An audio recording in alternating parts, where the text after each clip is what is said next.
Muy buenas tardes. Reciban ustedes los cordiales saludos del equipo de Proyecto 024.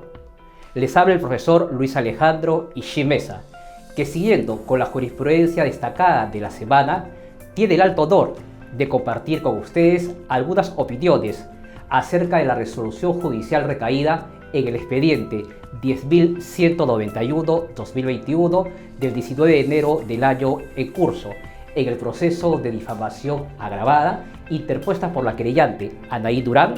contra la querellada Milagros Leiva y como tercero civilmente responsable a Willax Televisión. Tenga en cuenta que este espacio de opinión recae exclusivamente sobre el tema de las consecuencias jurídicas del delito,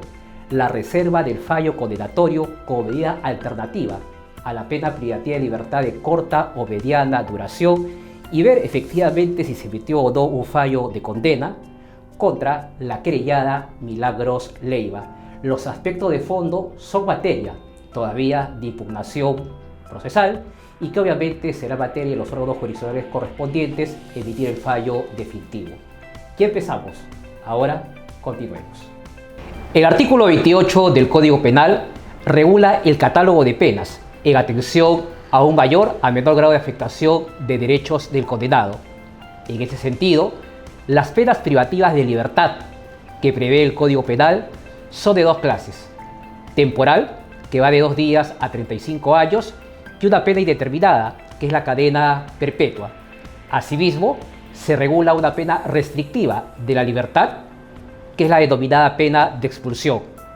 Las penas limitativas de derecho, que son la prestación de servicios a la comunidad, la limitación de días libres y la inhabilitación, y la pena de multa. Sin perjuicio de ello, la ley número 29.499 del 19 de enero del año 2010 había incorporado una pena sui generis, que es la llamada pena de vigilancia electrónica personal. Ahora bien, este catálogo de penas suele clasificarse en doctrina en atención a diversos criterios que no aparecen estatuidos de manera clara en el Código Penal de 1991. Sin embargo, en atención a su condición operativa, esto es, a su autonomía o dependencia, para ser aplicadas como sanción al autor o partícipe de un hecho punible, las penas pueden clasificarse en penas principales y accesorias. Las penas principales son aquellas que tienen autonomía propia y forman parte del reproche punitivo, no dependen de otra para su aplicación. En tanto, las penas accesorias dependen de una pena principal para poder ser impuesta como una consecuencia jurídica del delito. Ahora bien, en atención a su combinación legal, a su imposición como sanción abstracta desde la ley penal,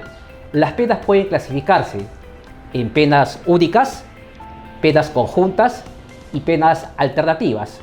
Las penas únicas son aquellas en las cuales el delito prevé solamente una pena. Las penas conjuntas son aquellas que aparecen entrelazadas por los conectores y, o además.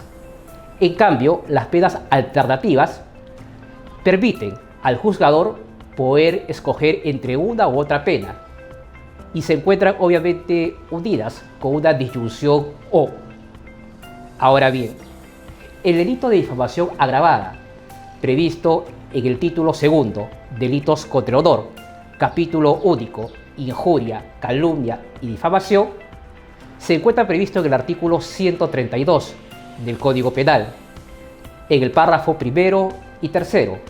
En el caso de autos que forma parte de la jurisprudencia destacada de la semana, se establece en el párrafo tercero si el delito se comete por medio de libro, prensa u otro medio de comunicación social,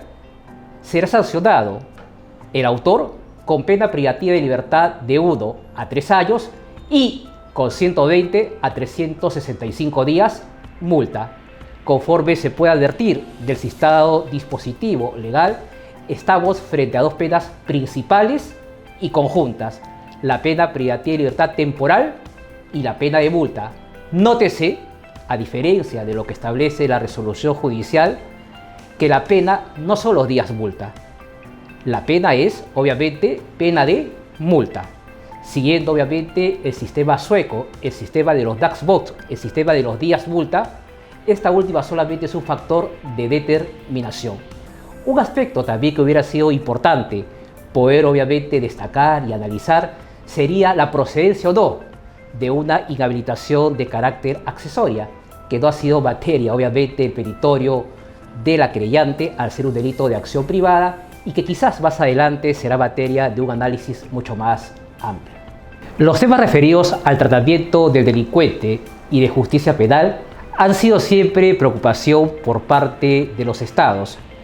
Los congresos de Naciones Unidas sobre prevención del delito y justicia penal, así como el informe del Comité Europeo sobre problemas de criminalidad de Estrasburgo de 1980, como establecía el maestro Víctor Prado Saldarriaga, así como el tema vinculado a la conferencia de 1975 que destaca Ottenhoff, han señalado siempre la importancia de una vocación despenalizadora orientada justamente a la presencia de medidas alternativas, subrogados penales o sustitutivos penales a las penas privativas de libertad de corta o mediana duración. En el desarrollo doctrinal, autores como Klaus Roxin han establecido cambios en los fines de la teoría de la pena, señalando que la pena privativa de libertad genera justamente efectos nocivos en el condenado, vinculados a una descalificación social, el rompimiento de los lazos familiares, el tema de la desunión familiar y aspectos vinculados inclusive a una infección criminal. Es por ello que Roxin planteaba, bajo una suerte de una denominada diversificación, cambios en los fines de la teoría de la pena, concretamente en el tratamiento de los fines de la teoría de la prevención especial, donde justamente se propugnaba medidas alternativas a la pena privativa de libertad de corta o mediana duración, como es el caso de los llamados subrogados o sustitutivos penales. Bajo este contexto, el Código Penal de 1991 siguió una vocación despenalizadora que orientó el proceso de reforma penal entre los años 1984 a 1991, como bien ha destacado el juez titular de la Corte Suprema, Víctor Roberto Prado Saldarriaga. En este sentido, aunado a la condena condicional establecido en el Código de Baurtua de 1924, el legislador penal nacional, bajo influencia de los códigos penales colombianos y brasileños, este último por influencia del Código Penal portugués, estatuyó un catálogo de 5 medidas alternativas a la pena privativa de libertad de corta o mediana duración que pueden ser agrupados de la siguiente manera: las llamadas medidas de régimen de prueba, que obviamente contienen a la suspensión de la ejecución de la pena y la reserva del fallo condenatorio; la medida de dispensa o perdón judicial, que es la llamada exención de penas del artículo 68 del Código Penal; y las medidas de conmutación o reemplazo,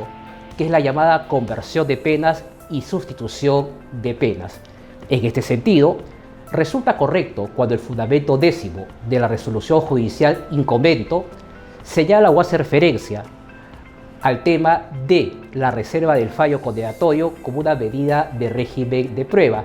haciendo referencia también dentro de las mismas a la llamada condena condicional. Sin embargo, esta última es la suspensión de la ejecución de la pena, cuyo nomen juris se ha mantenido como un rezago del Código Penal de 1924, atendiendo sobre todo a una diferencia entre la naturaleza y los efectos que produce esta medida alternativa a la pena privativa de libertad de corta o mediana duración.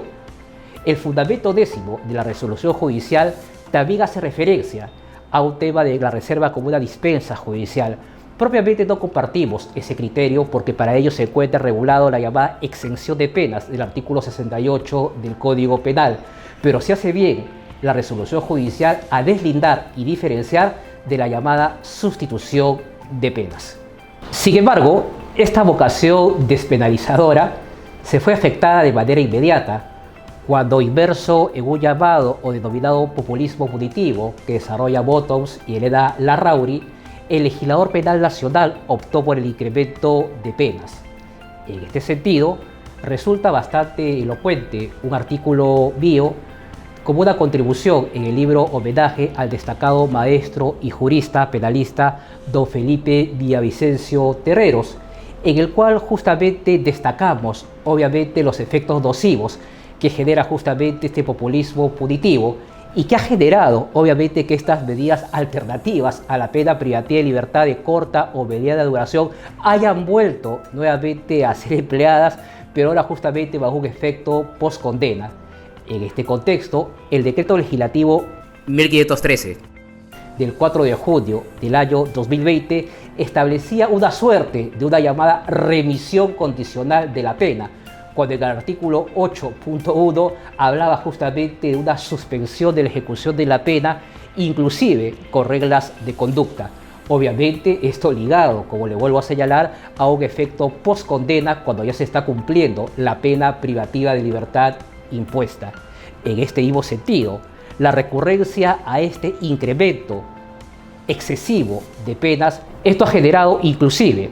que el Tribunal Constitucional haya emitido una sentencia recaída en el expediente 5436 del año 2014 en un proceso constitucional de habeas corpus del 26 de mayo del año 2020, donde justamente cuestionaba la situación crítica en que se encuentra el sistema carcelario nacional y haya establecido de que la pena privativa de libertad sigue manteniendo su vigencia para delitos extremadamente graves, pero que sin embargo, obviamente, para aquellos delitos que generan poca lesividad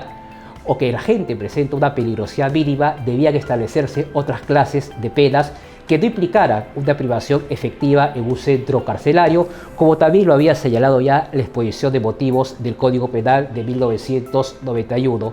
En este sentido, declaró un estado de cosas inconstitucional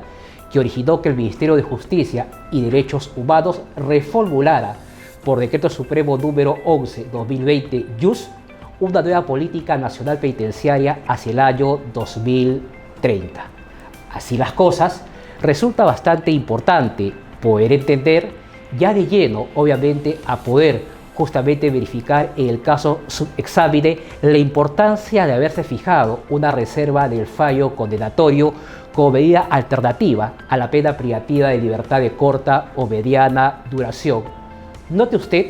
que el ámbito referido en la exposición de motivos hacía referencia siempre a dos aspectos que deben orientar las medidas alternativas: el ámbito vinculado al tema de la gravedad del hecho punible y a la peligrosidad del agente. En este contexto, la reserva del fallo condenatorio como medida de régimen de prueba se encuentra prevista de los artículos 62 al artículo 67 del Código Penal. Así, en este contexto, un aspecto bastante importante es establecer y verificar los presupuestos que demanda el artículo 62 del Código Penal. En este aspecto resulta bastante importante que los presupuestos objetivos han sido cumplidos a cabalidad al establecerse sobre todo una pena privativa de libertad que no superaba los 3 años como una sanción abstracta impuesta en el artículo 132, párrafo 3 del Código Penal, además que tenía una pena de multa como una pena de carácter conjunta. Por ende, su viabilidad era bastante importante, pero también poder verificar un requisito sine qua non que exige el artículo 62 del Código Penal, que es el llamado pronóstico favorable de conducta. En este contexto, hace bien el séptimo juzgado penal liquidador de la Corte Superior de Justicia de Lima al establecer un pronóstico favorable de la querellada Milagros Leiva, estableciendo y haciendo referencia a que se trata de una persona con educación superior, que tiene un alto grado de instrucción y que desarrolla un trabajo bastante importante al ser una periodista reconocida en los medios de comunicación social. En este sentido, el pronóstico favorable resulta fundado en el ámbito desarrollado por el juzgado penal liquidador. Esto último sobre el pronóstico favorable fue también destacado ya por una resolución administrativa 321/2011 de la Presidencia del Poder Judicial, en la que tuvimos la oportunidad de quizás brindar algunos elementos en nuestra condición de asesor del gabinete de la Presidencia del Poder Judicial y jefe del área legal del Consejo Ejecutivo del Poder Judicial. No obstante, un aspecto bastante importante que debe tenerse en cuenta es que al tratarse de una medida de régimen de prueba, la exposición de un periodo de prueba implica la fijación de reglas de conducta por parte del órgano jurisdiccional, aspecto obviamente que fue señalado en esta resolución judicial, pero que sin embargo resultan cuestionable alguna de ellas.